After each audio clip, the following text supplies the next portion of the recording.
జరిగిస్తూ ఉన్నావు, ఇంతవరకు నడిపిస్తూ వచ్చావు, ఇక ముందుకు కూడా కొనసాగించు ప్రభువా, సహాయం చే ప్రభువా అని మరి చరణం మొదటి పల్లవి పాడుకుందాం. శక్తి చేత కాదనేను, బలముతో నిధి కాదనేను, శక్తి చేత కాదనేను, బలముతో నిధి కాదనేను, నా ఆత్మ ద్వారా దీని చేతునని యెహోవా సెలవిచ్చెను, నా ఆత్మ ద్వారా దీని చేతునని యెహోవా సెలవిచ్చెను. ఓ ఇశ్రాయేలు విను, నీ భాగ్యమెంత గొప్పది. ఓ ఇశ్రాయేలు విను, నీ భాగ్యమెంత గొప్పది. యెహోవా రక్షించిన నిన్ను కోరిన వారెవరు? యెహోవా రక్షించిన నిన్ను కోరిన వారెవరు? శక్తి చేత కాదనేను, బలముతో నిధి కాదనేను, శక్తి చేత కాదనేను, బలముతో నిధి కాదనేను, నా ఆత్మ ద్వారా దీని చేతునని యెహోవా సెలవిచ్చెను, నా ఆత్మ ద్వారా దీని చేతునని యెహోవా సెలవిచ్చెను. పరిశుద్ధులైన మా తండ్రి, ప్రేమగల మా ప్రభువా, మీకు వందనాలు, స్తోత్రాలు, స్తుతులు చెల్లిస్తున్నాం. నాయనా మాటికి ఇది నిజం ప్రభువా, మా శక్తి చేత కాదు, మా బలం చేత కాదు, కేవలం నా తండ్రి నీ ఆత్మ ద్వారా, నీ కృప చేత ఇవన్నీ జరిగించబడతా ఉన్నాయి. నాయనా మీరు మా పక్షంగా ఉన్న దేవుడు, ఎన్నో మేలులు, ఎన్నో ఉపకారాలు చేస్తున్నటువంటి దేవుడు. ఆయన ఇక ముందు కూడా ప్రభా మీ ఆత్మ సహాయమును మాకు కొనసాగించమని, కృప చూపించమని, ఇదిగో నీ బిడ్డలతో కొన్ని మాటలు మాట్లాడడానికి ఇష్టపడుతుండగా అయోగ్యుడను, అల్పుడను, ఎన్నిక లేని వాడు నన్ను ఇసురు చోటను మరుగుపరిచి నాతో, మాతో, అందరితో మీరు మాట్లాడమని, మహిమ పొందమని మా ప్రభువును రక్షకుడును యేసుక్రీస్తు నామముపేట ప్రార్థన చేస్తున్నాం తండ్రి. ఆమేన్, ఆమేన్. అపోస్తలుల కార్యాలు 14వ అధ్యాయం 17వ వచనాన్ని చదువుకుందాం. అపోస్తలుల కార్యాలు 14వ అధ్యాయం 17వ వచనం.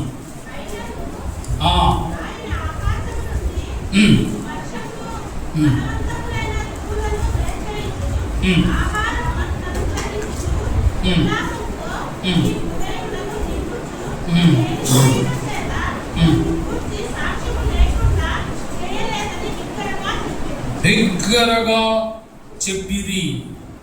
చెప్పిరి అంటే ఒకళ్ళు కాదు కదా, ఒకళ్ళైతే చెప్పువాడు అని ఉంటుంది. చెప్పిరి అంటే ఒకళ్ళు కాదు, ఒకళ్ళ కంటే ఎక్కువ మంది, ఇద్దరు. ఎవరంటే పౌలు, బర్నబా. ఇద్దరిద్దరుగా దేవుడు మరి పంపిస్తూ ఉండేవాడు. అలాగే మరి మొదటి ఆది సంఘం వీళ్ళని పంపించడం జరిగింది, పౌలు, బర్నబాను. ఇది ఎక్కడ జరుగుతుందంటే 7వ వచనం చదవండి. ఎవరంట? లుస్త్రా అనేదేమో ప్రాంతం పేరు. అక్కడ ఎవరున్నారు? బలహీన పాదములు కలిగినప్పుడు ఉండేది. అతడు పుట్టినది మొదలుకొని కుంటివాడై ఎన్నడూను నడువలేక కూర్చుంటున్నాడు. ఏమర్థం అవుతుంది? పుట్టింది మొదలుకొని కుంటివాడు. మరి అతని వయసు మనకేం తెలియదు, ఊహించుకుందాం. 25 సంవత్సరాలు లేదా 30 సంవత్సరాలు అనుకున్నాం అనుకో. ఇన్ని సంవత్సరాలు అతను ఎలా ఉన్నాడు? కూర్చునే ఉన్నాడు. ఎన్నడూ కూడా నిలబడలేదు, నడవలేదు. పుట్టినది మొదలుకుని కుంటివాడై ఎన్నడూనూ నడవలేక కూర్చుండువాడు. అతడు పౌలు మాట్లాడుట వినేను. ఆ కూర్చుని ఉన్నటువంటి కుంటివాడంట పౌలు మాట్లాడుతూ ఉంటే ఏం చేస్తాడంట? వింటా ఉన్నాడు. పౌలు మాటల్ని వింటా ఉన్నాడు. మాటల్ని శ్రద్ధగా వినాలి. ఇవి నా మాటలు కాదు, ఇవి ఎవరి మాటలు? దేవుని మాటలు. కాబట్టి శ్రద్ధగా వినాలి. స్పీకర్గా మాట్లాడేటువంటి వ్యక్తి, బోధకుడిగా ఆయన పనిలో ఆయన చేసుకుంటూ పోవడం కాదు, ఇతరులు వింటున్నారా లేదా అని ఒక కంట కనిపెడతా ఉండాలి. ఎవరి పనిలో ఉంటే ఎలాగా? అందరం కలిసి ఒకే పనిలో ఉండాలి. ఏం చేస్తున్నాడంట? అతడు పౌలు మాట్లాడుట వినెను. పౌలు అతని వైపు తేరి చూచి, తేరి చూడటం అంటే ఏంటి? దృష్టి పెట్టాడు అన్నమాట. కొన్నిసార్లు మనం కొన్ని విషయాల మీద దృష్టి పెడతాం, ఏకాగ్రత అన్నమాట. తేరి చూచి స్వస్థత పొందుటకు అతనికి విశ్వాసం ఉండేనని గ్రహించి. ఎలా అర్థమైంది? ఎలా అర్థమైంది? చాలా ఆసక్తిగా వింటా ఉన్నాడు. పౌలు చెప్పేటువంటి, దైవజనుడైనటువంటి పౌలు చెప్పేటువంటి మాటలు చాలా ఆసక్తిగా వింటా ఉన్నాడు. కాబట్టి పౌలు అంట అతన్ని తేరి చూచాడంట. తేరి చూచినప్పుడు స్వస్థత పొందుటకు అతనికి విశ్వాసం ఉండేనని గ్రహించి అప్పుడు చెప్తా ఉన్నాడు, నీ పాదములు మోపి సరిగా నిలువమని బిగ్గరగా చెప్పినప్పుడు అతడు గంతులు వేసి నడువసాగిన. ఎంత ఆశ్చర్యం! ఇలాంటి విషయం మన కళ్ళ ముందు జరిగిందనుకో, కొంతసేపు మనం నమ్మలేని ఆ స్థితిలోనికి మనం వెళ్ళిపోతాం. మరి నాడు ఇలాంటి కార్యాలు చేసినటువంటి దేవుడు ఒక ఆయన, ఇప్పుడు మనం నమ్ముతున్నటువంటి దేవుడు మరొక ఆయన కాదు కదా. అప్పుడు దేవుడే, ఇప్పుడు దేవుడు. చేయగల సమర్థుడు ఆయన, చేయగల సమర్థుడు, చేస్తాడు ఆయన. నీవు నేను విశ్వాసం ఉంచితే ఇలాంటి గొప్ప కార్యాలు చేస్తాడు. పుట్టింది ఎప్పుడు మొదలుకొని ఎప్పుడు నడవలేదు అలాంటి వ్యక్తి మాటలను ఎలా ఉంటున్నాడంట? దీన్ని బట్టి ఒక ఫార్ములా కానీ లేకపోతే ఒకటి తయారు చేద్దామా? ఎవరైతే దేవుని మాటలు శ్రద్ధగా వింటారో, ఆసక్తితో వింటారో, వాళ్ళ ఏం డెవలప్ అవుతుందో తెలుసా? విశ్వాసం డెవలప్ అవుతుంది. ఏ విశ్వాసం? స్వస్థత పొందడానికి తగిన విశ్వాసం. చాలా మందిలో ఎందుకు విశ్వాసం డెవలప్ అవ్వడం లేదంటే, వినరు. లేదా ఆయన చెప్తాడు కానీ ఆయన మనకు కాదులే. మేము వాక్యం చదివినప్పుడు కూడా ఇవి దేవుని మాటలు, ఇవి దేవుని మాటలు. ఒక్కొక్క మాట ₹1,00,00,000 సమానం. మీకు ఒక 100 గ్రాములు లేకపోతే ఒక 1/4 కేజీ బంగారం ఇచ్చామనుకో, ఏం చేస్తారు? మూటల మీద మూటలు, ముళ్ళు మీద ముళ్ళు, ఎంత భద్రంగా దాచుకుంటారో. అంతకంటే విలువైనవి దేవుని మాట. ఒక్క మాట కూడా పోగొట్టుకోకూడదు, ఒక్క మాట కూడా విడిచిపెట్టకూడదు. చాలా శ్రద్ధగా వినాలి. నేను వాక్యం చెప్తా ఉంటుంటే చాలా మందిని చూస్తూ ఉంటాను, అబ్జర్వ్ చేస్తూ ఉంటాను. నాకు అర్థమైపోతూ ఉంటాను, వీళ్ళు వింటున్నారా? యాక్షన్ 500 తెలిసిపోతూ ఉంటుంది నాకు. కాబట్టి అలాగా ఉండకూడదు. దేవుని మాటల్లో వింటే మన అంతరాత్మలోనికి లేకపోతే హృదయంలోనికి వెళితే అవి గొప్ప కార్యాల్ని చేస్తాయి. మన ఆలోచన విధానాన్ని, మన చూపును, మన దృక్పథాలని మారుస్తాయి దేవుని వాక్యం. సో కాబట్టి ఏమయ్యాడు అతను? ప్రభు పౌలు చెప్పాడు, నీ పాదమును మోపి సరిగ్గా నిలుమని బిగ్గరగా చెప్పినప్పుడు అతడు గంతులు వేసి నడవసాగాడు. జన సమూహములు పౌలు చేసిన దాన్ని చూచి వాళ్ళ భాషలో, లుకోనియా భాషలో ఏమంటున్నారంట? దేవతలు మనుష్య రూపం దాల్చి మన యుద్ధకు దిగివచ్చి ఉన్నారని కేకలు వేశారంట. ఇలాంటి కార్యం మనుషుల వల్ల జరగదు. దేవతలే మనుషుల రూపం దాల్చి మన దగ్గరికి వచ్చారు కాబట్టి ఇలాంటి ఆశ్చర్యమైనటువంటి కార్యం జరిగింది అని వాడు చెప్పుకుంటా కేకలు వేస్తా ఉన్నారంట. బర్నబాకు ద్విపతి అనియు, పౌలు ముఖ్య ప్రసంగి అయినందున అతనికి హెర్మే అనియు పేరు కూడా మార్చేశారు. పౌలు పేరు మార్చేశారు, బర్నబా పేరు కూడా మార్చేశారు. కొన్ని కార్యాలు జరుగుతూ ఉంటే గొప్ప గొప్ప టైటిల్స్ ఇచ్చేస్తూ ఉంటారు. అంతర్జాతీయ ప్రసంగికుడు, స్వస్థత వరం కలిగిన వాడు, ఇంకేవో రకరకాల పేర్లు, టైటిల్స్ రకరకాలు ఇచ్చేస్తూ ఉంటారు. ప్రజలతో చాలా జాగ్రత్తగా ఉండాలి. మనం జాగ్రత్తగా లేకపోతే ఏదో మూలం తీసి అక్కడికి తోసేస్తారు.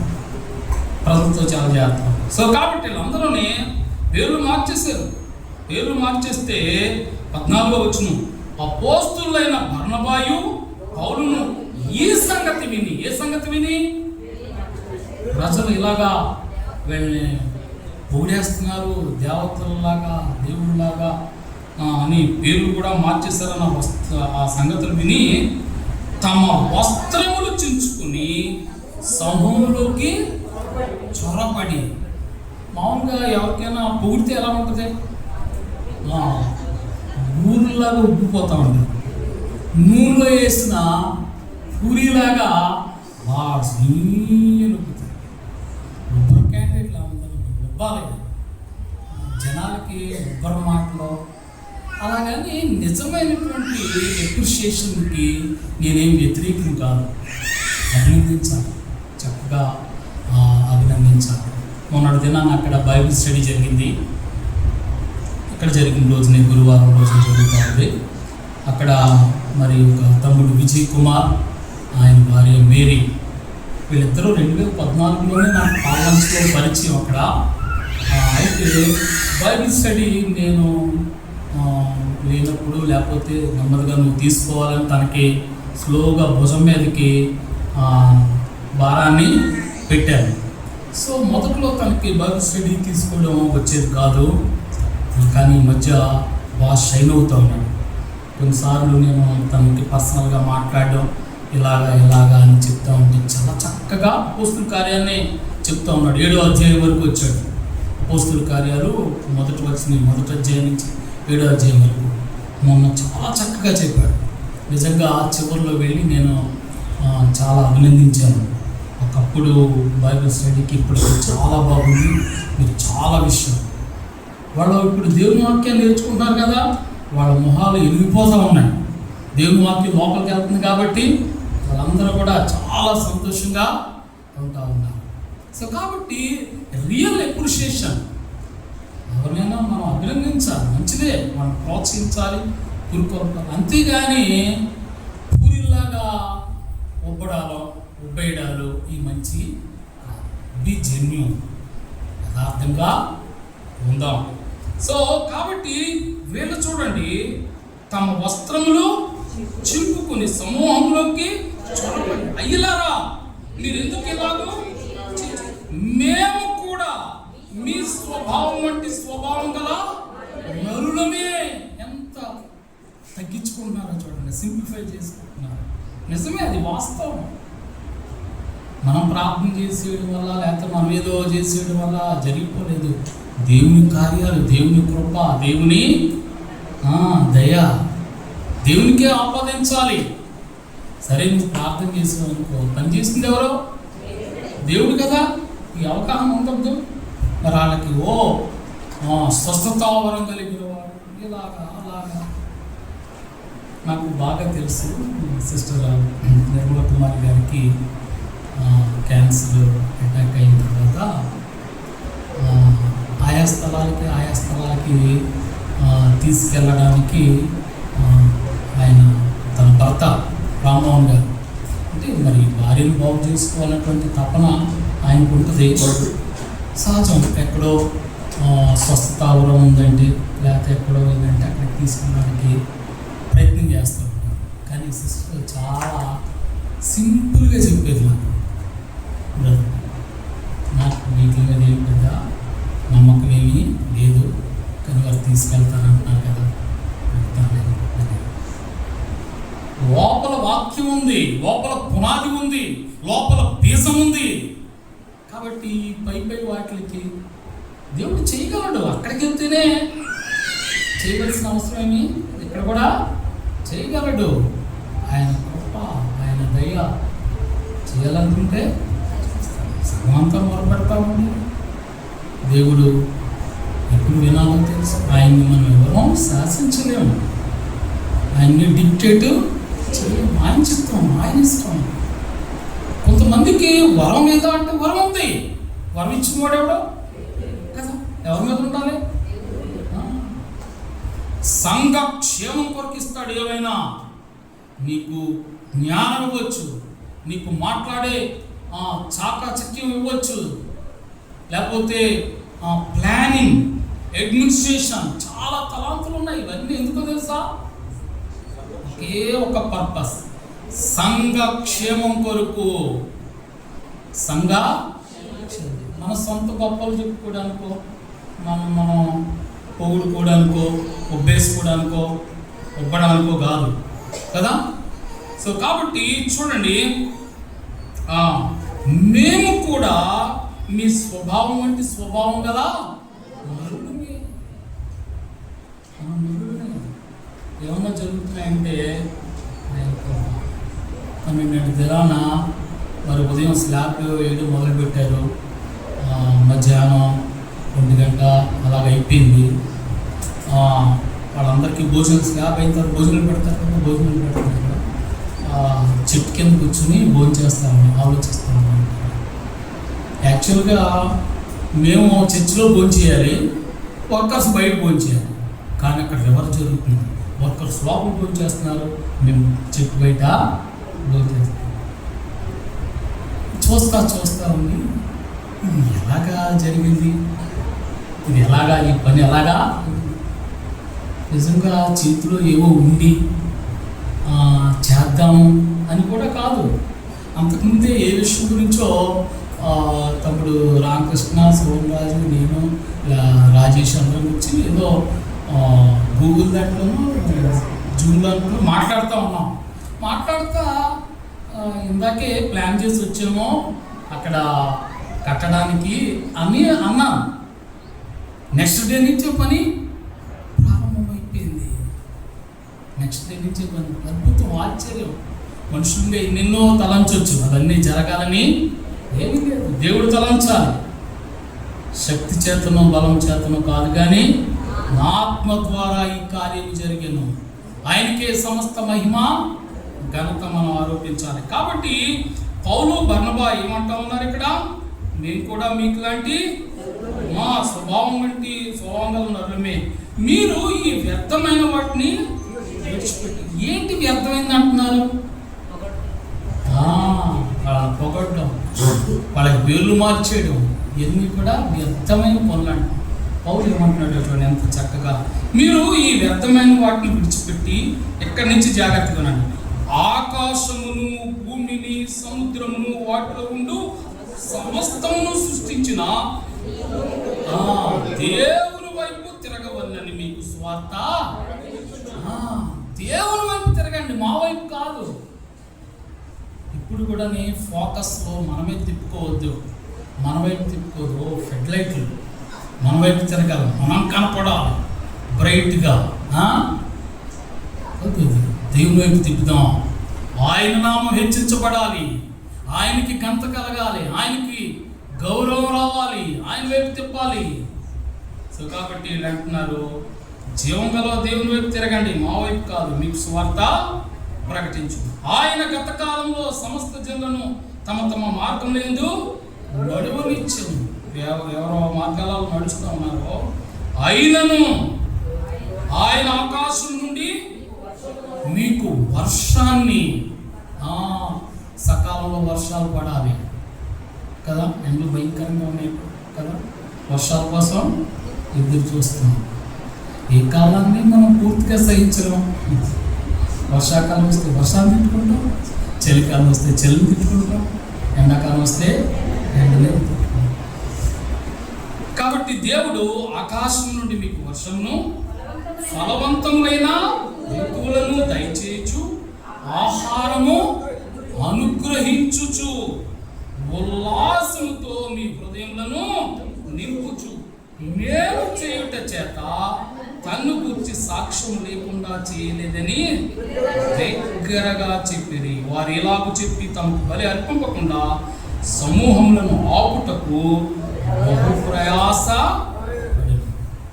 వీళ్ళని పొగడకుండా ఆ బలులవి అర్పించకుండా వాళ్ళు ప్రయాసపడ్డారండి. అయ్యా వద్దయ్యా అని ప్రయాస. కానీ ఈ రోజుల్లో వాళ్ళు మరీ లాక్కొచ్చి చెప్పండి చెప్పండి, ఏం చెప్పాలి, చెప్పండి, గొప్పలు చెప్పాలి. వద్దు, మంచిది కాదు. ఎప్పుడైనా చెప్పాలనుకుంటే ఒకటి రెండు మాటలు అంతే. మనుషులు ఎక్కువ పోకూడదు. మనిషి ఎక్కడ బాగా హెచ్చించబడతా ఉంటాడో అక్కడ దేవునికి మహిమ కలగదు. మనం తగ్గించబడాలి, దేవుడు హెచ్చింపబడాలి. సో కాబట్టి ఈ మాట చెప్తూ వారితో, లుస్త్రాలో ఉన్న వారితో మధ్యలో 17వ వచనంలో ఆయన మాట్లాడిన మాట ఏంటంటే, ఉల్లాసముతో మీ హృదయములను నింపుచు. సో కాబట్టి ఉల్లాసంతో మన హృదయములను నింపే దేవుడు. ఉల్లాసంతో, ఉల్లాసం అంటే జాయ్, సంతోషం కదా.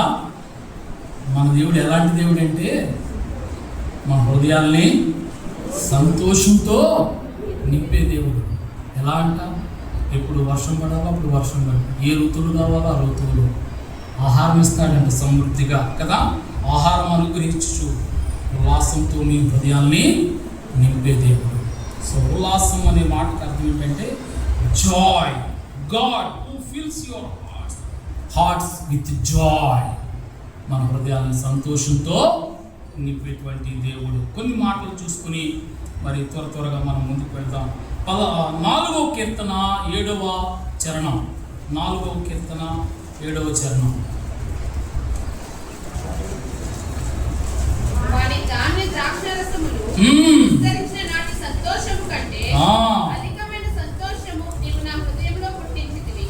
కీర్తనకారుడు అంటా ఉన్నాడు, చూడండి ఏమంటున్నాడు, వారి అంటే ఎవరై, వారు అంటే ఎవరు, వారు నా హృదయంలో పుట్టించితివి అంటా ఉన్నాడు కదా. వారు అంటే ఎవరు? అయ్య బాబాయ్, జవాబు లేని ప్రశ్న వేస్తేనే ఏంటి? నరులు. నీకు నరులకి తేడా ఏంటి? నువ్వేమో ప్రభువుని నమ్ముకున్నావు, లోకంలో వాళ్ళు ఇంకా ప్రభువుని నమ్ముకోలేదు. వాళ్ళకి ఎప్పుడు సంతోషం కలుగుతుందో తెలుసా? ధాన్య ద్రాక్షారసములు విస్తరించిన నాటి సంతోషం. వాళ్ళకి ఎప్పుడు సంతోషం? అన్నీ పుష్కలంగా పండాలి. పండగలన్నీ కూడా పంటలతో ముడిపడి ఉంటాయి. పండగలన్నీ కూడా పంటలతో ముడిపడి ఉంటాయి. ఇప్పుడంటే డబ్బులతో ముడిపడి ఉన్నాయి, కానీ అప్పుడన్నీ పంటలతో ముడిపడి ఉన్నాయి. పంట పండితేనే సంతోషం.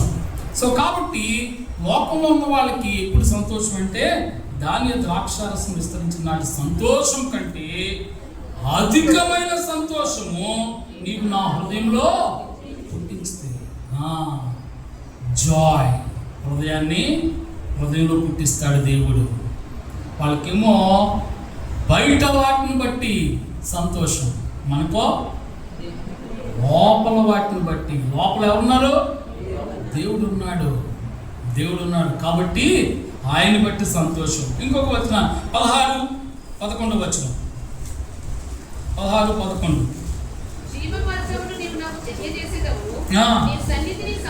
నీ సన్నిధిని సంపూర్ణ సంతోషం కలదు, నీ కుడి చేతిలో నిత్య సుఖములు కలవు. ఆయన సన్నిధిలోనే ఏమున్నాయంట? సంపూర్ణ సంతోషం. ఆయన సన్నిధిలోనే. ఆయన సన్నిధికి రావాలి, పరిగెట్టాలి. నమ్మకం ముందు సినిమాల కోసం పరిగెట్టేవాళ్ళు, టికెట్ల కోసం, వాటి కోసం. నమ్మిన తర్వాత ప్రభు కోసం పరిగెట్టాలి. కింద మీద పడతా దేవుని సన్నిధికి రావాలి. శ్రద్ధను బట్టి, నీకున్న ఆసక్తిని బట్టి దేవుడు నిన్ను ఆశీర్వదిస్తూ ఉంటాడు, వర్ధిల్ల చేస్తూ ఉంటాడు. సో కాబట్టి ఏమంటున్నాడు? నీ సన్నిధిని సంపూర్ణ సంతోషం. ఎవరైతే ఆయన సన్నిధిని ఎక్కువగా ప్రేమిస్తారో వారికి సంపూర్ణ సంతోషం కాదు. అలాగే 119వ కీర్తన 143వ చరణం. వాళ్ళని వచ్చినారే.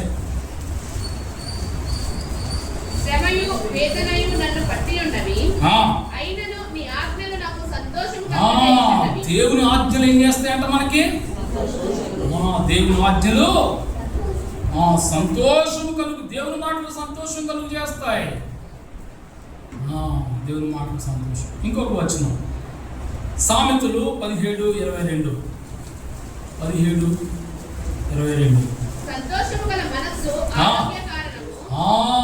సంతోషం గల మనస్సు ఆరోగ్య కారణం. పెద్దలు ఇలాంటి వాటిని ఆధారం చేసుకునే ఉన్నారు. సంతోషమే సగం బలం. సంతోషంగా ఉండాలి. కొంతమంది లేని దాన్ని తలంచుకుని ఏం చేస్తారు? పర్వాలేదు చెప్పండి. లేని దాన్ని తలంచుకుని ఏం చేస్తారు? బాధపడుతూ ఉంటారు, ఏడుస్తూ ఉంటారు. ఉన్న వాటిని బట్టి సంతోషించలేరు. మనం ఉన్న వాటిని బట్టి సంతోషించాలి. ఇవి కూడా లేని వాళ్ళు ఎంతోమంది ఉన్నారు. దేవుడు ఇవి మనకి అనుగ్రహించాడు. కాబట్టి ఎంత చక్కటి మాట. సంతోషం గల మనసు ఆరోగ్య కారణం. సంతోషంగా ఉండాలి. ఉన్న వాటిల్లోనే మనం ఎలా ఉండాలి? సంతోషంగా ఉండాలి. పిల్లరా, God is the source of Joy. దేవుడే సంతోషానికి ఆధారం, నిధి. ఆయన లేకుండా మనకు సంతోషం సాధ్యం కాదు. లోకంలో వాళ్ళకి ఏవేవో సంతోషానికి కారణాలు అవుతాయి కదా, కానీ మనకే దేవుడే, ఆయనే సంతోషానికి నిధి, కారణం ఆయనే. ఆయన ఉంటేనే సంతోషం. అలాగే without God there is no real joy. దేవుడు లేకుండా నిజమైన సంతోషం మనకే దొరకదు. దేవుడే సంతోషానికి నిధి. ఆయన లేకుండా నిజమైన సంతోషం మనకు దొరకదు. ఈ లోకంలో అంతా కూడా డూప్లికేట్ జాయ్ అన్నమాట. డూప్లికేట్ కదా, కొంతసేపు క్షణిక మాత్రం. అవన్నీ నిజమైన సంతోషం దేవుళ్ళలోనే ఉంది.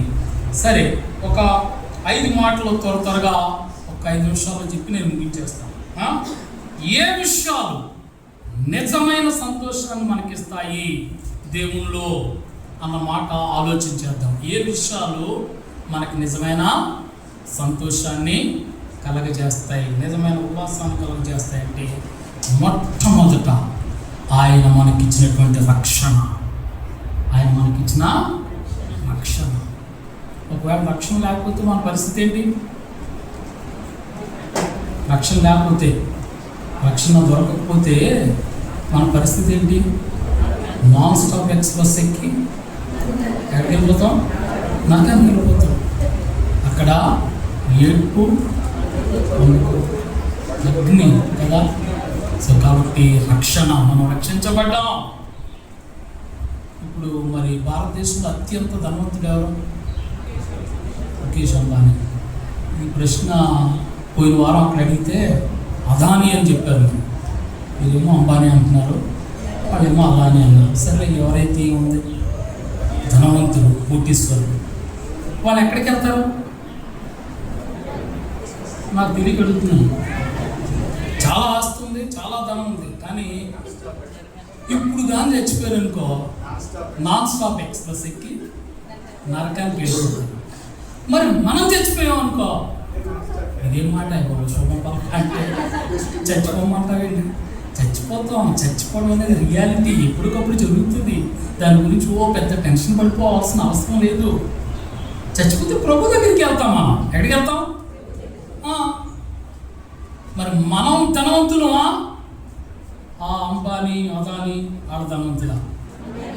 ఎవరు నిజమైన ధనవంతులు? ప్లేట్లు తిరగబడతాయి కదా, ఆ ధనవంతుడు పేద లాజరు. పాపం ఇక్కడ ఆయన తినడానికి కూడా ఆ రొట్టె ముక్కలు, ఈ బల్ల కింద పడే ఆ రొట్టె ముక్కలు ఏరుకుని తినేవాడు. అక్కడ భయం ఉంటుంది, అద్భుతం అన్నమాట. ఆయన చనిపోతేనంట ఆయన కొనుక్కోవడానికి దేవదూతలు వచ్చారంట. భౌతికమైనటువంటి దేహాన్ని ఏ మున్సిపాలిటీ వాళ్ళు వాక్యం ఎక్కడో ఏదో వేసి ఉంటారో, కానీ కొనుక్కోవడానికి అబ్రహాములు అనుకోవడానికి విశ్రాంతి పొందుతున్నాడు. జాగ్రత్త, ప్లేట్లు మారిపోతాయి. ఇక్కడేదో ధనవంతుణ్ణి, ఇక్కడేదో పేరు ప్రఖ్యాతులు ఉన్నాయి. ప్రభు ఇచ్చేటువంటి రక్షణగా లేకపోతే ఎన్నున్నా కానీ శుద్ధ వేస్ట్, దండగా. సో కాబట్టి రక్షణ బట్టి సంతోషిద్దాం. రక్షణ మనకు నిజమైన సంతోషాన్ని కలుగు చేస్తుంది. దానికి సంబంధించినటువంటి ఒక వచనం చదువుకుందామా? 1 పేతురు 1వ అధ్యాయం 8-9 వచనాలు. 5 నిమిషాలు అయిపోతా ఉంది, తొందరగా తెలియదు.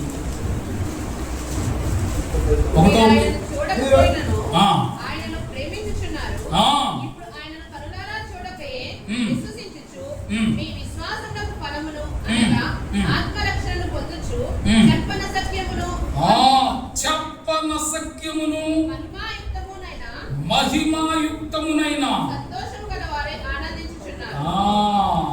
మన సంతోషం ఎలాంటిదంట? చెప్పనసక్యమును మహిమాయుక్తమునైన సంతోషము కలవారై ఆనందిస్తాము.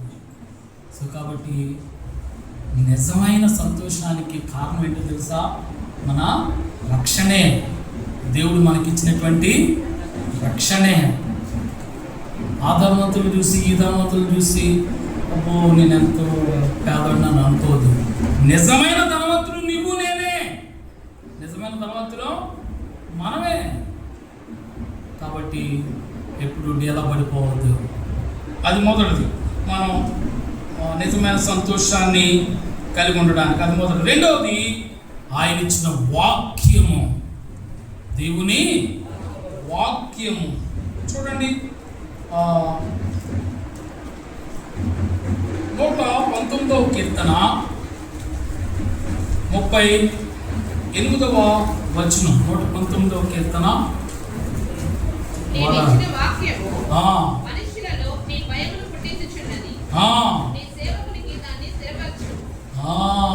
భయం పుట్టిస్తున్నాడు. దేవుని యందు భయభక్తులు నేర్చుకోవాలి, చాలా ఇంపార్టెంట్. అన్నీ ఉంటున్నాయి కానీ ఈ రోజుల్లో భయం ఉండడం లేదు. మనుషులను చూడగానే నాకు ఇట్టే అర్థమైపోతుంది, ఇది దేవుడి భయం ఉన్నవాడా లేదా, ఈమె దేవుడి భయం ఉందా లేదా నాకు అర్థమైపోతూ ఉంటుంది. అందుకని వాళ్ళు కొన్నిసార్లు కఠినంగా మాట్లాడుతూ ఉంటాను. ఎంత కఠినంగా మాట్లాడుతానో నాకు తెలుసు. ఎన్నో వచనం? 38వ వచనం కదా. నీవిచ్చిన వాక్యము మనుషులలో నీ భయమును పుట్టించుతుంది. దేవుని వాక్యం మనలో దేవుని భయాన్ని పుట్టిస్తుంది. భయం ఉండాలి, దేవుని భయం ఉండాలి. ఇంకొక వచనం చూద్దాం, అక్కడే 50వ చరణం. నీ వాక్యము నన్ను నా బాధల్లో ఇదే నాకు నెమ్మది కలిగిస్తా ఉంది. 74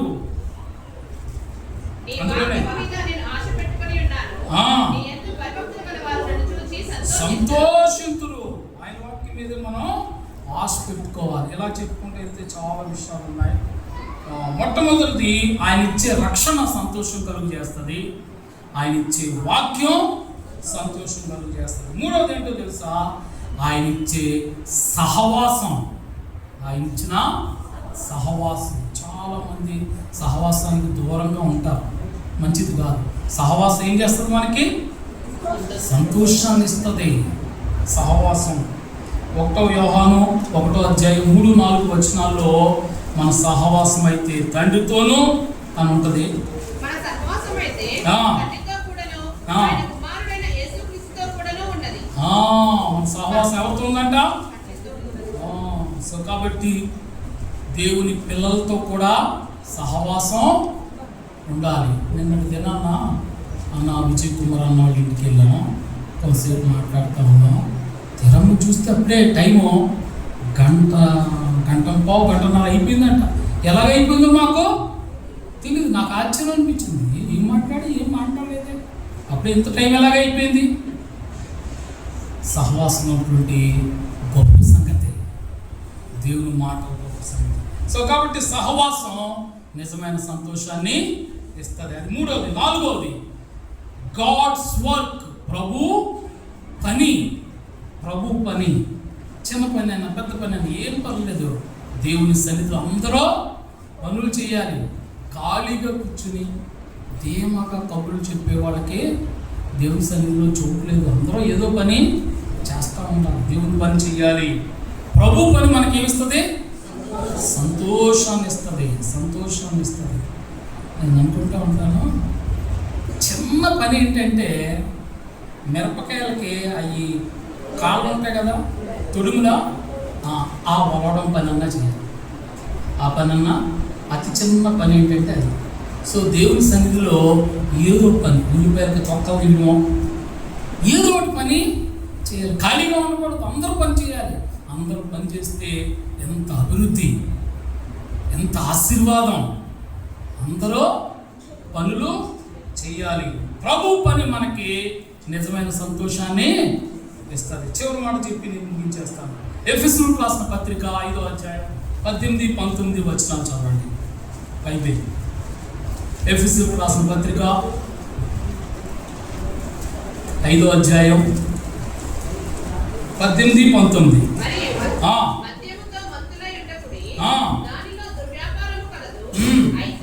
అయితే ఆత్మపూర్ణులయుండుడి, ఒకరినొకడు కీర్తనలతోనూ సంగీతములతోనూ హెచ్చరించుచు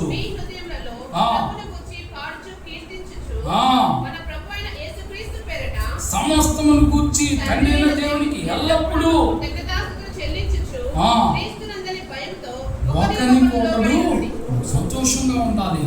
అది ఎప్పుడు సాధ్యమవుతుందంటే ఆత్మచేత నింపబడాలి.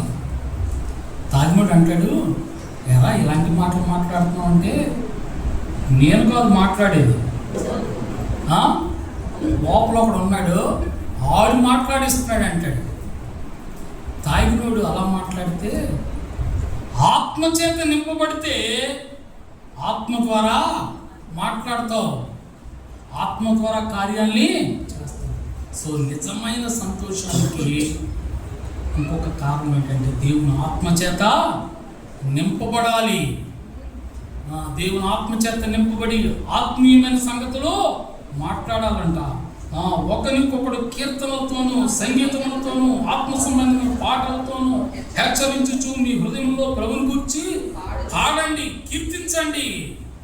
సో కాబట్టి దేవుని ఆత్మచేత మన హృదయాలు నింపబడినప్పుడు సంతోషంగా ఉంటాం. నిజమైనటువంటి సంతోషం మనకి ఎక్కడ వేటిని బట్టి కలుగుతుందంటే ఆయన ఇచ్చిన రక్షణ బట్టి, దేవుని వాక్యాన్ని బట్టి, దేవుడిచ్చిన సహవాసాన్ని బట్టి, ప్రభు పని, దేవుని పనిని బట్టి, దేవుని ఆత్మచేత నింపబడాన్ని బట్టి మనకు నిజమైన సంతోషం కలుగుతుంది. దేవుడి కొద్ది మాటలో దీవించును గాక. ప్రార్థన చేసుకుందాం. పరిశుద్ధులైన తండ్రి, ప్రేమ కలిగిన మా ప్రభువా, మీకు వందనాలు. ఉదయకాల సమయంలో మా గమనంలో తీసుకొచ్చిన మీ శ్రేష్టమైన మాటల కొరకై మీకు స్తుతులు స్తోత్రాలు వందనాలు చెల్లిస్తూ నాయనా మా హృదయాల్ని ఉల్లాసంతో నింపేటువంటి దేవుడు, సంతోషంతో నింపేటువంటి దేవుడు. ఇటు దేవుణ్ణి మేము కలిగి ఉన్నందుకు మేము ఎంత ధన్యులం ప్రభా. మీకు నిండారుగా స్తుతులు వందనాలు చెల్లిస్తూ మా ప్రభువును రక్షకుడును యేసుక్రీస్తు నామమున ప్రార్థన చేస్తున్నాం తండ్రి, ఆమేన్. మంచిది పిల్లలు, మనందరం లేచి నిలబడి పాట పాడుతుండగా దేవునికి మానుకులు సమర్పిద్దాం.